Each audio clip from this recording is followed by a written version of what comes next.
वहाँ पे उनको छुड़वा दिया जिनके लिए हाथों पर छाती पीट रहे थे कांग्रेसी, छाती पीट रहे थे ना कि उनके जो वो है 7 वो बंधक थे वो उनको फांसी की सजा थी, वो टलवा दी और बाइज्जत वो आ भी गए और थैंक यू भी बोल रहे हैं। वो उनको चाटुकारिता करने वालों को बताओ ना कि अरे भाई अब छाती पीट रहे थे, कुछ कर नहीं पा रहे हैं मोदी जी। मैं आज ही देख रहा था कि मॉनिटरी नाम की संस्था है, 1 सेकंड, मॉनिटरी नाम की संस्था है, 78% रेटिंग के साथ वो नंबर विश्व का 1 नंबर का प्रधानमंत्री का रेटिंग आया है। अब एक यहीं पे महाशय एक दिन अपना डाटा दिखा रहे थे, कहते हैं जी 5000 में मात्र सर्वे हो जाता है और उसी में निकाल देते हैं निष्कर्ष। 22 नेताओं में नंबर 1 आया है। देखो दूसरा मैं देख रहा था कि वाड्रा साहब हैं जो, अब देखो इनकी दादी हैं, उन्होंने फिरोज खान से शादी करी। राजीव गांधी हैं वो एंटीना मांटो, 1 मिनट एंटीना मांटो जो भी, फिर यार बोलने तो दो, बोलने तो दो, ठीक है। उसके बाद बहन है वाड्रा जो कि स्कॉटलैंड की उनके माता है और उनके पिताजी हैं लाहौर से। वो कंपनी खरीदते हैं 6 लाख की यहीं पे गुड़गांव डीएलएफ में और 325 2014 में और बेच देते हैं 325 करोड़ में। तो इतना जल्दी ये लोग मनी माइंडेड है, इनको मनी बनाने आता है, उसी में एक्सपर्ट है, जिसमें इनको महारत हासिल है वो उसी के लिए है, सरकार चलाने के लिए नहीं है। सरकार को डाल दिया गड्ढे में। जब वो छोड़ के गए थे क्या बैलेंस था, इनके टाइम में क्या स्थिति थी, आज वो दूसरे तीसरे नंबर की इकोनॉमी की बात कर रहे हैं। ये 14वें से ऊपर जाने की बात करते थे, 6वें नंबर की इकोनॉमी थी जब आजाद हुआ था देश, 6वें से कहां पहुंचा दिया। अब बीच में तो ऐसा हो गया सोना भी गिरवी रखा गया। उसके बाद देखो, उसके बाद ये हुआ कुपोषण और दुनिया भर की बीमारियां आई। एक तो कहता है यहाँ खड़ा होके पोलियो का टीका नहीं लगाती कांग्रेस तो तुम टांगों पे नहीं खड़े होते। अबे फुद्दू बेवकूफ, अगर मान लो कांग्रेस को बिठा रही है यहाँ की जनता तो कुछ करने के लिए बिठा रही है, एहसान कर रहे हैं वो बिहार पे, यहाँ की जनता पे एहसान करा। जब तुम्हें माइंडेड 400 सीटें दे रही है तो यानी तुम्हारे परिवार को अभी तक पाला है ना, तुमने कहां से कहां पहुंचा दिया। अभी भी तुम लगे हुए, वो न्याय यात्रा कर रहे हैं और न्याय यात्रा में उनका सारा पिलर टूट के देख लो, टूटता जा रहा, पूरा कांग्रेस बिखर के फैल गई। अभी उन्होंने जोड़ो यात्रा करा, 3 स्टेट चले गए। हमें ये नहीं समझ आता उड़ता हुआ तीर ले रहे हैं या वो नालायकी वाला मतलब हद्दी कर दी है, कुछ समझ नहीं आ रहा है। आप देखो एक चीज देखो, सिंपल सी बात बता रहा हूँ, एक बात बोल के जाऊंगा, 1 सेकंड में सुन लो फिर चले जाना। ये देखो ये न्याय जोड़ो यात्रा जो चल रही है, अब चुनाव आ गया, अपने नेता बिखर के वो अशोक चौहान भी अब हट गए, यहाँ से उद्धव ठाकरे का हृदय परिवर्तन हो गया। वो कहते हैं जी हम तो न थे दुश्मन न है न रहेंगे मोदी जी के।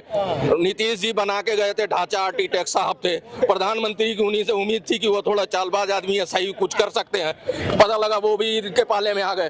अब वो बेचारे न्याय यात्रा करके जब लौटे, जयंत चौधरी भी है वो भी चले गए, जयंत चौधरी भी चले गए। जयंत चौधरी को भूल गया था मैं, लो फिर ऐड कर देता हूँ। जयंत चौधरी जिन पे इन्होंने कस्में खा रहे थे गंगा जल लेके कि भैया यहाँ तो सारी सीटें हमारी हैं, वो आ गए इधर।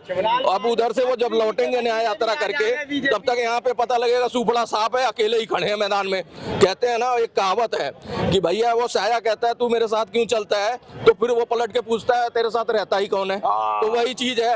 अब ये जब तक आएंगे तब तक बिल्कुल खाली हो चुके होंगे, इनका जो जनाधार है खत्म हो चुका है। इसलिए सरकार के नहीं विपक्ष का सोचे, मैं तो उनको सही सलाह यही देता आ रहा हूँ, मेरी बहुत सारी वैसी भी है, उन पे यही बार बार कहता हूँ विपक्ष मजबूत हो जाओ, वो हो नहीं पाओगे तुम। हम किसी तीसरे फ्रंट की उम्मीद कर रहे हैं, कोई आए और विपक्ष में मजबूत होकर बैठे, उसकी बात सुनी जाए, ना कि ऐसे नकारा ये संसद के बाहर चले जाए। राजा राम रमेश जय राम रमेश कहते हैं कि वहाँ तो क्या नाम है हम पैखाना करने फलाना करने नहीं जाएंगे। एक कहते हैं भदूड़िया थे इनके, वो कहते हैं जी वो जो चंदा इकट्ठा हुआ राम मंदिर का शराब पी जाते हैं। एक और थे भरत सिंह सोलंकी, वो कहते हैं जी कि वहाँ पे तो कुत्ते मुत्ते जब उनका पूजन हो रहा था, ठीक है। और वो एक और है मनोज सिंह का रैया जो पाकिस्तान में बड़े फेमस है भाषण के लिए, वो कहते हैं 10,000 कमरे थे दशरथ के, कहाँ पैदा होते बताओगे, कहाँ राम पैदा हुए थे। तो ये इनके नेता हैं साले, वो खुद ही नहीं इनके कब्जे में है। वो वहाँ पे है कलकत्ता में बंगाल में, कौन जो उनका कांग्रेस का है नाम है थोड़ा सा जुबान पे नहीं आ रहा, रंजन चौधरी। उनके बयान देख लो, ममता के बयान देख लो, कह रही भैया भाग जाओ यहाँ से, अकेले लड़ेंगे, ठीक है। इनका टेंट वेंट भी उखाड़ के फेंक दिया। अभी यहाँ पे आए हैं तो यहाँ पे महाराष्ट्र खत्म होता जा रहा है। शरद पवार का तो पहले ही उनका खत्म हो गया, उनके कहते थे चाणक्य हैं, पता नहीं कौन सा चाणक्य है, उनका पूरा ही चाणक्य खत्म हो गया, कुछ नहीं रहा उनके पास। तो ये स्टेट जोड़ रहे हैं, ये न्याय यात्रा हो रही है, ये पता नहीं उलझुल बातें करते हैं। और देखो 1-2 मिल जाएंगे मजबूती से, वो बेकार की चीजें बेकार के डाटा यहाँ लाके दिखाते हैं। और शेर तो राहुल गांधी भी अब अकेला ही रह गया, गठबंधन सारा भी कर गया।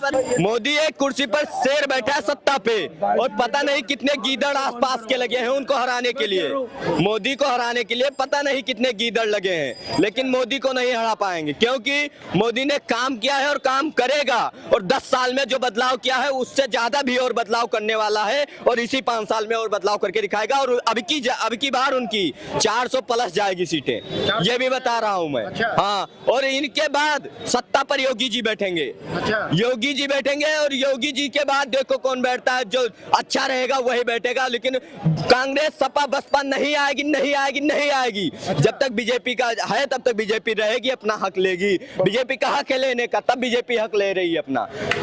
इतना दिन थे सरकार, इतना दिन इनकी थी, क्यों नहीं राम मंदिर पे क्यों एक भी जुबान नहीं उठा रहे थे, क्यों नहीं बोल रहे थे भाई?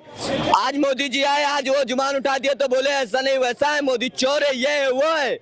अरे बोले ईवीएम पे चुनाव क्यों हो रहा है, बैलेट पेपर पकड़ाओ। अरे अपने बच्चों को पैदा करोगे, अपने बच्चों को ही गलत कहोगे? आप ये बताइए, ईवीएम किसने निकाला था? कांग्रेस ने ही तो निकाला था। आज वही बोल रही है कि बैलेट पेपर पर चुनाव कराओ। बैलेट पेपर का क्यों चुनाव कराओ? अपने बच्चों को गलत कहोगे? हमारे बाप हमको पैदा करे और हमको भी कह दे कि तुम गलत हो, तुम कुत्ते हो, नालायक हो, घर से निकल जाओ। बताइए आप ऐसा कहेंगे? लेकिन जिसका जिसकी जो तमन्ना है वो पूरी कर ले, अपनी तमन्ना। जैसे करे बैलेट पेपर चुनाव करवा दे, वो भी मोदी तैयार है, बैलेट पेपर करवा देगा। लेकिन जो कहते हैं शेर शेर ही रहेगा, गीदड़ कुछ उखाड़ नहीं पाएगा, तो मोदी का कुछ नहीं उखड़ेगा। जैसे 17 सीटें आई थी यूपी में अगली बार कांग्रेस की 17 सीटें आई थी अगली बार, और लेकिन अब की तो लग रहा है 17 वोट भी उनका नहीं है यूपी के अंदर। गांधी जी क्या करेंगे? इलेक्शन हो जाएगा, रिजल्ट आ जाएगा, राहुल गांधी जी जाएंगे थाईलैंड। राहुल गांधी जी जाएंगे थाईलैंड। थाईलैंड क्यों जाएंगे? उनको बोला है, आप प्रोटोकॉल है, जवाहरलाल नेहरू, इंदिरा गांधी, राजीव गांधी के आप वंशज हैं, आप थाईलैंड जा रहे हो तो आपको हम देते हैं सारी वो सहायता देते हैं। अरे थाईलैंड क्या करने जाएंगे? हाँ, थाईलैंड जाते हैं मसाज करने वो। भैया कुछ दिन पहले ने ममता दीदी बोला था राहुल भैया को जो खेला होवे, तेरा 2 सीट है 2019 में लेना चाहता तो ले लेने, तो मैं खुद को लड़ूंगा। गठबंधन के नेता तो वहीं से टूट गया।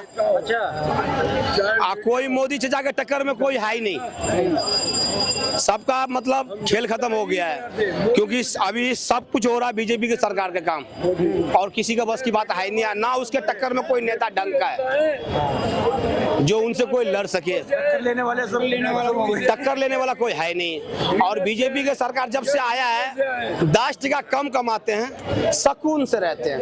अच्छा, हाँ जी, पूरा सुकून से। विपक्ष तो कह रहा है कि देश बर्बाद कर दिया मोदी ने, देश बेच दिया है मोदी ने। वो तो उसको पता है जो मैं 70 साल से बर्बाद कौन किया हिंदुस्तान को। 57 साल से पता है जो देश को बर्बाद कौन किया। जो हमारे देश को लूटा है वो खुद को भरेगा।